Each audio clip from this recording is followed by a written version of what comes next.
Timnas sepak bola Indonesia memang belum sepenuhnya mampu berjaya dari berbagai kompetisi internasional yang diikuti. Prestasi hebat yang didapatkan adalah juara 2 atau juara 3. Meskipun belum mampu untuk meraih trofi, perjuangan gigih pemain sewajarnya tetap diapresiasi.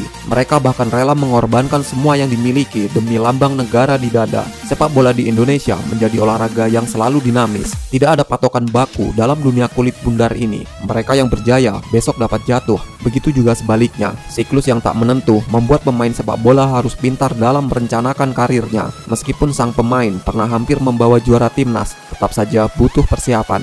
Lalu, bagaimana keadaan pemain yang hampir mengecap manisnya juara tersebut? Inilah 5 kabar pemain sepak bola Indonesia yang dulu pernah berjaya.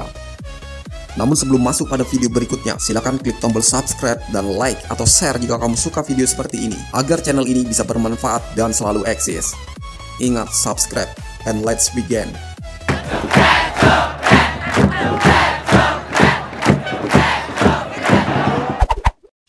Alexander Pulalo.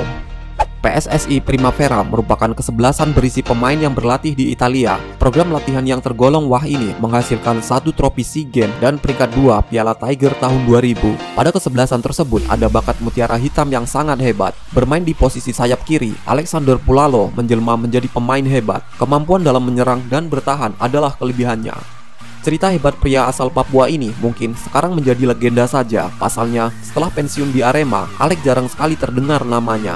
Sampai akhirnya, kabar yang menyatakan dirinya harus banting tulang menghidupi kehidupannya bermunculan. Bahkan pemain ini harus sampai ditinggal istri dan mengikuti acara uang kaget di televisi untuk menyambung hidupnya.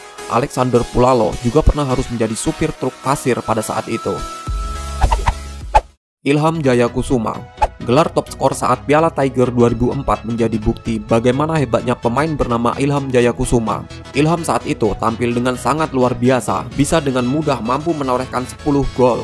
Pria asal Palembang ini juga menjadi ancaman untuk gawang-gawang tim lawan. Namun sayang, penampilan hebatnya hanya berubah juara 2 setelah kalah dengan Singapura. Setelah pagelaran tersebut, Ilham mengalami cedera parah, membuatnya harus diputus kontrak oleh tim Malaysia. Performa yang tidak kunjung kembali membuatnya akhirnya memutuskan untuk gantung sepatu. Berakhir karir sang striker di dunia sepak bola membuat Ilham kini mempunyai pekerjaan baru.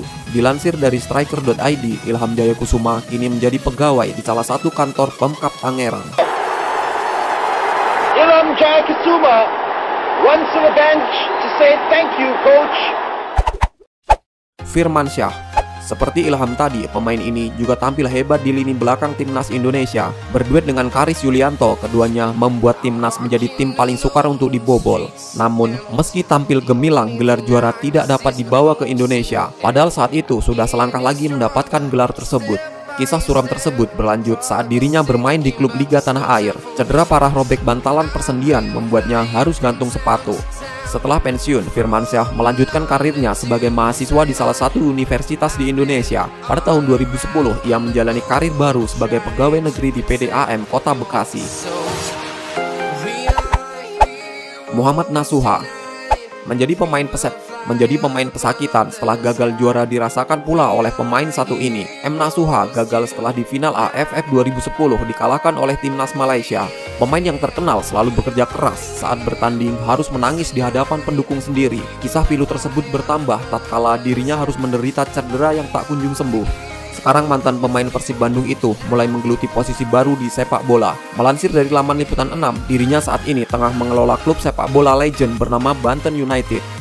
Kiprah pria berperawakan kurus ini dalam dunia barunya tersebut ditemani oleh Imam Riyadi yang dulunya adalah pemain bola juga.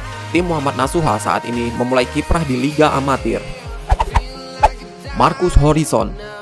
Memiliki tubuh tinggi dan refleks yang bagus membuat nama Marcus Horizon cepat melambung di kancah sepak bola tanah air. Sebagai kiper nomor 1 Indonesia tidak membuat karirnya bertahan lama. Setelah gagal di final AFF 2010, Marcus harus merasakan pemberhentian liga. Hal tersebut membuat karirnya semakin tenggelam sampai akhirnya tidak terlihat lagi. Kisruh sepak bola saat itu memang berdampak luas ke semua pemain. Setelah meninggalkan olahraga ini, Marcus menjalani banyak profesi. Dari mulai berwirausaha, kursus pelatih, dan terbaru aktif di salah satu partai tanah air. Sebagai caleg, dirinya ingin membawa Indonesia lebih baik lagi. Semoga apabila nanti terpilih, dapat amanah dan tidak melakukan hal yang melenceng.